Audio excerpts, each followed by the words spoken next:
பொதுவாக ஆமை வீட்டில் புகுந்துவிட்டால் அந்த வீடு உருப்பிடாமல் போய்விடும் என்று ஒரு பழமொழி இருக்கிறது. இதன் காரணமாகவே ஆமை என்றாலே அபசகுணம் என்று பலரது மனதில் எண்ணம் தோன்றுகிறது. அப்படி என்ன ஒரு சின்ன சிறிய ஆமைக்கு ஒரு மனிதனின் வாழ்க்கையே புரட்டி போடும் அளவிற்கு சக்தி இருக்கின்றதா என்ன? ஆமை புகுந்த வீடு உருப்பிடாது என்ற பழமொழிக்கு உண்மையான அர்த்தம் என்ன என்பதை பற்றி இந்த பதிவில் நாம் தெரிந்து கொள்வோம். வாங்க. விஷ்ணு தசாவதாரத்தில் கூர்ம அவதாரத்தின் வடிவம்தான் ஆமை.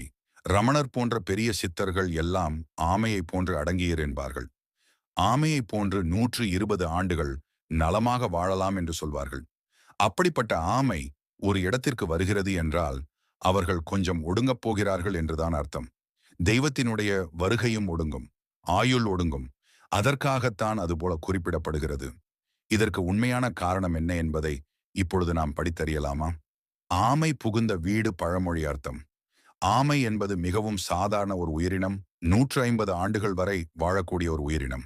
சிலர் இந்த ஆமையை வீட்டில் செல்ல பிராணியாகவும் வளர்த்து வருகின்றன.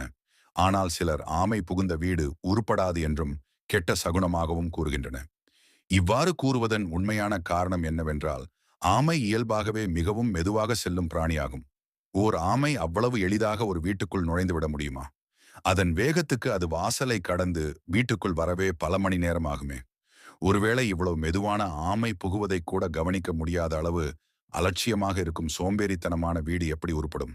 இவ்வாறு மெதுவாக செல்லக்கூடிய பிராணியை கூட தெரியாமல் இருந்தால் அந்த வீட்டிற்குள் அந்நியர்கள் கூட மிக எளிதாக நுழைந்து விடுவார்களாம். இதன் காரணமாகத்தான் ஆமை நுழைந்த வீடு உருப்படாது என்ற பழமொழி கூறப்பட்டது.